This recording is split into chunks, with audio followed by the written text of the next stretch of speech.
Hi guys, welcome to Deconstructing the Culture. I am your host, Elisa Steele. Joining me today for a special is Porter Goodman. Now, if you remember Porter Goodman, we've done a special before and it was explosive. So much good feedback that I decided, hey, we need to have Porter back to give us an update on our relations in Syria. Now, quick recap on Porter. I know you guys are already BFFs, but I'm going to introduce you again. Porter Goodman was deployed to Iraq with the United States Army in 2006 and 2007.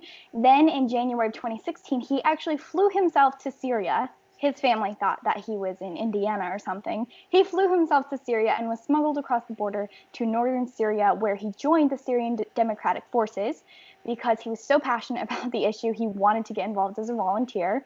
There he worked as a medic until he was injured in an explosion and was transported out of Syria. Porter has recently been featured on Fox 13 and has been quoted in the LA Times.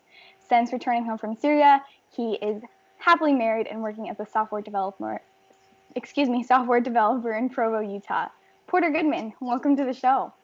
Hi, thanks.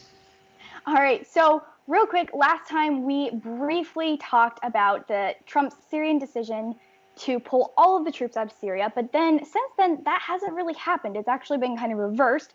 We want to know, what does this mean for American relations in Syria, and why does America have such a strained relationship with Turkey? So, Porter, tell us a quick update on Syria. Trump announced a few months ago he was pulling out the troops, but that hasn't happening. Tell us why and what we need to know about the conflict in Syria right now. Right. So there will be somewhat of a troop withdrawal, but we are going to leave 200 to 400 troops there without any time frame for withdrawing those. And so that's a kind of a big walk back from Trump's initial decision. I think it's a very good thing. Just having even a tiny troop presence will allow France and Britain to commit troops to northern Syria's security, and that can do a lot to deter an invasion by Turkey, which is the main threat, and that was the main issue with withdrawing troops from And it keeps Syria. the Kurds, to my understanding, it keeps the Kurds safe too, and the Kurds are the ones fighting for equal rights and a democratic government. And what we in America, we take for granted, but by having these troops, it helps to stabilize things, and it helps to keep the Kurds and the good guys kind of more protected and more backed up, correct? That's right. Even a tiny presence makes a huge difference, especially psychologically, for the people there. Okay, wow. So now tell me a little bit about Turkey. Right now, as Americans, we know virtually very, very little about Turkey other than it's kind of named after a bird we eat for Thanksgiving. But tell us about Turkey. Why does Turkey matter? All right, so Turkey is part of NATO. That makes them our ally. They have the second largest army in NATO, actually. So they have a large military, a large economy. And so they're kind of a powerhouse in the Middle East, at least. Turkey, in the past, I mean, they've gone different directions in the past. Their freedoms were expanding for a long time, but in the past 10 years, things have kind of taken a different direction. Turkey today is not the same that it was 10, 15, 20 years ago. Really? Yes, under President Erdogan, Turkey has become, it's really trending toward fascist dictatorship. Turkey is now the largest jailer of journalists. They have really locked down their media. So almost all media in Turkey is take control at this point. So no First Amendment rights. They don't have First Amendment rights. It's very suppressed freedom of speech, or I should say no freedom of speech. It's very suppressed. Yeah, that's correct. And do they have American, not to interrupt, sorry, but do they have American journalists there, or is it mostly from other countries? Off and on, they've been jailing Americans, but it's mostly from other countries and mostly their own journalists. Okay, so their own people can't even hear from their own journalists within the country. Right. We do have travel advisory for Turkey. Americans are urged not to travel to Turkey. Turkey is kind of, for the past few years, been in the business of taking hostages. I mean, all the hostages, they jail people, and then we have to make all kinds of political deals with them to get people back, like we did recently with that American pastor that was in Turkey. Mm-hmm. And so yeah, Americans are urged not to travel there. The Turkish government at this point can basically claim that anyone has ties to terrorism and then put them in prison and hold them, as long as they want. I have friends who are in prison in Turkey because they did what I did. They went to Syria to help the Kurds fight against ISIS. And then they made the mistake of traveling through Turkey. They're in prison and on terrorism charges. And anyway, so it's a bad deal right now. So in NATO, Turkey has the second largest military. Why else does Turkey matter on the world front in the grand scheme? I know that they have some kind of ties to Russia. What does that mean for America? Right. So the United States and most of Europe, like Western countries, are terrified right now that Turkey might leave NATO and side with Russia. That would have enormous repercussions. That would be a very bad thing. It's a reasonable thing for the West to fear. Russia would love to inflict that blow on NATO. Russia would love for Turkey to come and join their side. And so Russia is doing all kinds of things to try and warm up to Turkey, and the West is tolerating all kinds of garbage, all kinds of nonsense from Turkey, because they're afraid that if we offend Turkey, that we might damage our relations with them, and that might result in them leaving NATO. No elected politicians want to be responsible for a country leaving NATO and joining Russia, and so elected politicians they're willing to put up with anything that Turkey does and walk on eggshells around them. So Turkey is in this powerful position, and they are abusing it hardcore because they know Russia wants them. Oh, they love it. And they know the United States and NATO desperately does not want Turkey to join Russia and become a powerhouse there. That's exactly right. So Turkey's loving their position. So they're able to get away with this essentially just because they're loving this spot. Do you think that they'll actually move one direction or the other? Do you think they're going to kind of sit there and fence sit and enjoy this position of power? Right. It's hard to say. One thing is pretty clear, and that is that Turkey, the Turkish government, through state control of their media, through a steady diet of propaganda, has really already laid the foundation for an exit from NATO. Most people, most Turkish citizens, at least if they believe the news that they're fed, they believe that that the West and that NATO, even that the United States is out to get them, is helping support terrorists against Turkey. I mean, all kinds of pretty crazy stuff. Wow. And so there's a lot of anti-American sentiment there. Yeah. Okay. Yeah. Anti-American. So I just want to, you mentioned terrorists. Speaking of terrorists, I know that in Turkey, there's an organization called the PPK. Tell me, what does the PPK stand for, and what is their relationship in Turkey? Right. So it's the PKK. I'm sorry. I was Close dyslexically looking at it. The PKK. My apologies. Right. So it's a Kurdish political party that also has an armed wing, and it has existed since the 1970s or 1980s. The armed conflict started in the 1980s. So the PKK was fighting against the Turkish government. They wanted to separate. They wanted to form their own country, Kurdistan, and break away from Turkey. So that conflict went on for a long time. In the 90s, the fighting got really ugly, got really brutal. A lot of people were being killed on both sides, and that's when the West kind of under pressure from Turkey finally listed the PKK as a terrorist organization. So it was, it was maybe somewhat controversial then, but I mean, the conflict was really ugly, and it's, reasonable enough that we would list them as a terrorist organization. Shortly after, starting, in the late 90s, early 2000s, the PKK began to reform, which is good. That's exactly why the terrorist designation, why the foreign terrorist organization, why that designation exists. We list groups as terrorist organizations because we want to discourage them from engaging in terrorist activity. Mm-hmm. And we want groups who have been listed to reform so that they can be taken off that list. There's a lot of legal repercussions that come along with being listed as a terrorist organization. So they were rightfully listed at first because they were kind of communist, but then their leader, what happened to their leader? What kind of changed? Because I know they're different today. Right. Yeah. Well, their leader was captured. He's imprisoned on an island, Imrali Island, it's a prison island where he's the only prisoner. So kind of like a Napoleon, I don't know, kind of a deal, I guess.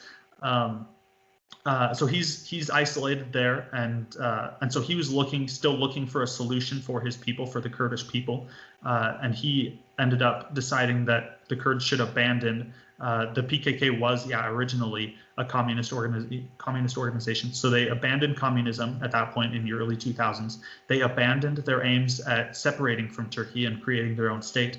And they came up with a new plan called Democratic Confederalism, which is a decentralized democracy. It's a framework that can exist inside of an already existing state, hence the reason that they decided that they didn't need to separate from Turkey. And so they started to make a lot of changes. Fighting died down. By 2013, the PKK had called a unilateral ceasefire. They called for an end to armed conflict, and they stated that they would, from then on, try to achieve change through democratic means. Okay, that is quite the flip around in the 2000s, literally from slightly radical, I should say, extremely radical communism to, you know what, we want to lay down our arms, we don't want to fight, we just want democracy here in our country, we want to work from within, we want to work through voting and through the system, and we want, what are their aims today? I know that they're very different, I know that they're pushing for equal rights, tell me a little bit about them today. Right. So last week we talked about the Syrian Kurds and what the Syrian Kurds have achieved in Northern Syria, and what the PKK is trying to achieve in Turkey is the exact same thing. They want a participatory democracy that's where power is decentralized. They want equal rights for men and women. So it is a practice in Southeast Turkey, in Kurdish cities, that all the Kurdish cities in Southeast Turkey until a couple of years ago were co-led by a man and a woman. The only reason they're not now is because Turkey came in and fired these mayors and installed their own. So it's been kind of complicated. The United States really missed a window in 2013. 2013 to 2015 is when we should have delisted the PKK. We didn't because Turkey didn't want us to. And so I think the thinking in Western politics was, well, we'll wait a little bit longer, because we would want to damage our relationship. We were already afraid at that point that Turkey might, leave NATO. And so. Like you mentioned, last time we spoke, we talked about how the feminists should be supporting the Kurdish people because they are bringing equal rights to men and women. But then so is the PKK. And America, we didn't support the PKK when we could have because we didn't want to make Turkey angry and have them leave us for Russia. Wow. So that's kind of killing the whole equal rights movement going on there without America's support and with Turkey really quashing that. That's right. Wow. Yeah, and it's creating a lot of other consequences also, because we still list them as a terrorist organization, and because Turkey has pretty strong arguments for saying, hey, look, the Syrian Kurds are like the same as the PKK, which ideologically the two groups are almost identical. So then Turkey can say, hey, America is supporting terrorism. Why are you supporting terrorism? And the United States, and then that puts us in a difficult position because that makes it hard for us to call out Turkey, who actually is supporting ISIS or was supporting ISIS and is now supporting Al-Qaeda in Syria. That is so messed up. They're literally quashing down the PKK, supporting equal rights, but then at the same time, highly supporting Al-Qaeda. That is, that's just so wrong. But then as Americans, as America and NATO, we can't really do a whole lot about it without pushing them into the arms of Russia. Right. Yeah. So it is a difficult situation. That's why, that's why I say we really missed an opportunity in 2013. That's when we should have just gone ahead and delisted them, because in the time since, actually, let's back up a little bit and just talk about what has happened since 2013, 2015, since that window. So the Kurds, when the PKK called for the ceasefire, said we're going to try and achieve things through democratic means. That was a huge boost for them politically in Turkey. So the pro-Kurdish party in Turkey got way more votes. They passed a 10% threshold so they could have seats in parliament, which means that they took a lot of seats, a lot of parliamentary seats from the ruling party, the AKP. And so Erdogan didn't like that because that's not helping him achieve his goals. And so he decided, well, let's reignite this conflict. And you can read about that. That's actually the way a lot of governments see what happened. You can read about that, like in reports in the UK Parliament, that's how they see it. That the Turkish government said, hey, we want to have more political power, and this is stopping us. So let's reignite this conflict. Gotcha. Wow.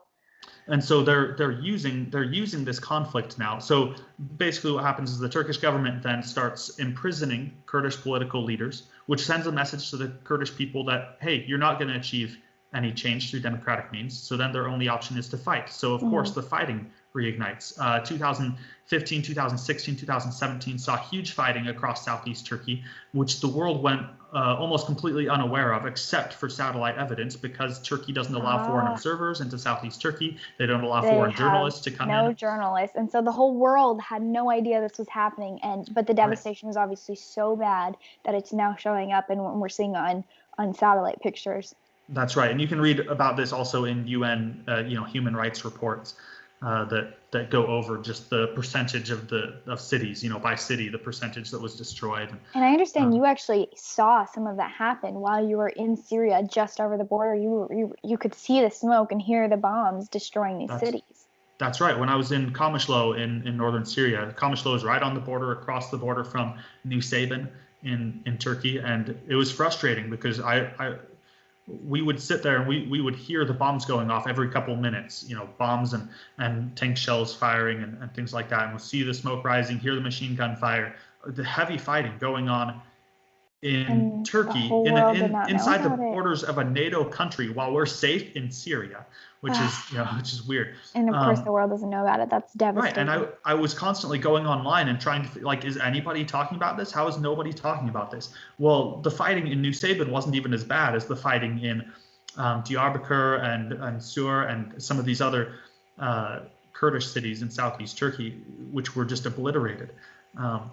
So anyway, it's been terrible, and we still don't know the full extent of what happened, except the percentage of the cities that were reduced to rubble. Mm-hmm.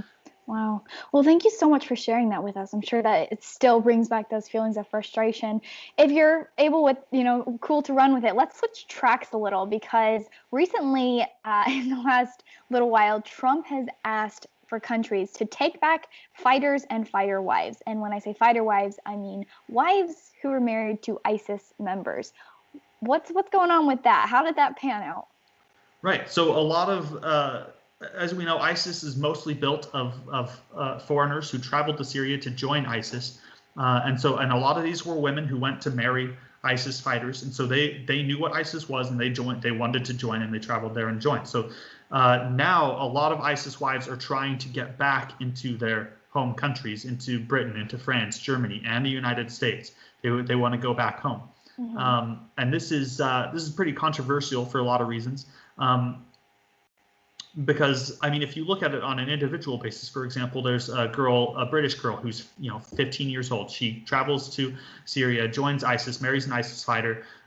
She's now a mother. She's 19 years old. She's in a refugee camp, and she just had a kid. And so a lot of British people are saying, well, she was young. We can forgive her. We can have her back in Britain. And I'm not gonna try and say whether or not that's right or wrong, but still, it tugs at your heartstrings, because it does. 15-year-olds are dumb. I don't know about you, Porter, but I did some really dumb stuff when I was 15. Now, granted, not as dumb as going and marrying an ISIS fighter, but still, there's some cognitive dissonance that's not even there when you're that age. But at the same time, they're married to such evil men, and as both of us are married, we know that we are one with our spouses, and what they're doing just by being there, we're supporting it. So it's hard, because it feels like a moral crisis to accept them while at the same time they're so young.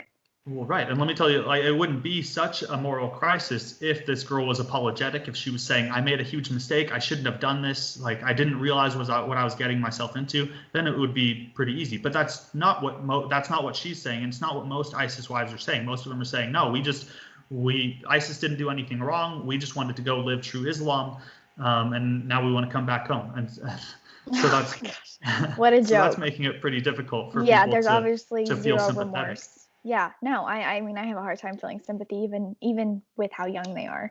Right, Yeah. and so even Trump has said, there is a girl who was an American who joined ISIS, and she wants to come back, and he said, no, we don't want her to come back. The main issue is that not just with the wives, but also the fighters themselves who have been captured and are imprisoned. If we accept these people back into our country, if we let them come home, it would be to prosecute them, of course, but we don't have the means to actually prosecute these people. We don't have the evidence we would need to find them guilty. So if we started bringing back, if Western countries started bringing back all of their citizens who had gone to join ISIS, most of them will end up going free. We won't be able to find them guilty because we just don't have the evidence. And so we would be bringing them back, spending a lot of money trying and failing to prosecute them, and then setting them free in our own borders. It would cost us as Americans and as taxpayers, it would cost so much money to try and prosecute them. And it would at the same time, it would end in releasing ISIS fighters into our own country. So that is why countries do not want these fighters to come back. The problem is the Kurds in Syria, the Syrian Democratic Forces, they don't have the means to hold these people indefinitely. I understand it's a large amount of prisoners being held by the Kurds. It's not just ISIS wives and a couple of ISIS fighters. It's a large amount of people. And the Kurds are like, well, there are prisoners, but we can't feed them forever. Right. Yeah. And the Kurds they're not willing to just execute all of them. So I mean, eventually they'll just end up setting them free. Now, so they're holding. In December, the number that they were holding was something like 3,200. It's probably a lot more now because I mean that this last little pocket of ISIS is a lot of people have been captured from it. But yeah, I mean that's a lot of ISIS fighters. I think a decent solution would actually just be to send a lot of money to the Kurds to facilitate longer-term imprisonment and prosecution there. Probably cost us less than the legal system here, right? Oh, it would cost us much less. Yeah, money will go a lot further in Syria. So if anything, we should at least just be providing financial support. If we're not willing to take these people back, we should be sending a lot of aid. And I mean, that can help, create jobs and fuel the economy in Northern Syria, which will add to stability. So, I mean, there's benefits of doing that. That's, in my opinion, what needs to happen. It's a hard thing because we believe in the legal process. We believe that people should be, have a right to a fair legal trial, system, but there's no fair trial situation. there's no fair trial with zero evidence. They don't have the recordings and even the journalists. There's no journalism there. Most of their victims are dead and cannot speak. And so we know they're guilty, but there's no way to try them the American way. So it's just So last question for you, Porter. In the end, what is it that you want to see? How do you want to see this resolved? What do you feel like would be best coming from the U.S. government? The best thing at any point for the United States government to do is to take a harder line with Turkey. First of all, we need to delist the PKK. That's step number one. We will never be able to resolve the relationship issues that we have with Turkey until we are having discussions with them on the basis of reality, which is that the PKK is not a terrorist organization. They have legitimate concerns that they're fighting for. We need to take a harder line with Turkey as far as their control of the media, their imprisonment of journalists, and especially their imprisonment of elected Kurdish leaders in Turkey. Turkey is just going down a path that we can't follow them down this path forever. At some point, I mean, suppose we were allied with Germany before World War II began. You would hear people arguing, "Oh, we need to maintain this relationship. If this relationship fails, then we have less influence over them," which is probably true. But I mean, how long can you stay allied to an evil Nazi country? Germany, right? Yeah, to a dictatorship that's embracing ISIS and embracing terrorism. I absolutely hear what you're saying. There's only so long we can side with a country that's openly enforcing and abusing your power and being evil. Right. And so what needs to happen is the American people need to understand what kind of a country Turkey is today, because if we don't understand it, our political leaders will not be able, will not have the will to do the right thing, because no elected politician wants to be responsible for an ally, for losing an ally. So unless we understand why we're losing them as an ally, our politicians simply cannot make the right decision in this situation. And that is why you're here today, Porter. Thank you so much for sharing what you know about the Kurds and Syria and Turkey and our relationship. Thank you for sharing just what you explained to our audience of why we should care about what's going on, what kind of country Turkey is today. That's just so valuable. And I just want to thank you so much for having you on the show today. And Any last parting words? I mean, actually, I should ask you. I know you give speeches, and I know that you have done some media stuff. How can people get a hold of you if they want to contact you for either more questions or perhaps a speaking engagement? Easiest way would just be to message me on Facebook. I love to talk about this issue. It's a really huge issue. There's so much to talk about. We try and condense it really down. Condense it down quite a bit for this. As best as it can. But people need to know this. And I really appreciate you having me on and helping spread this knowledge. Absolutely. Thank you so much for joining us. This is Deconstructing the Culture.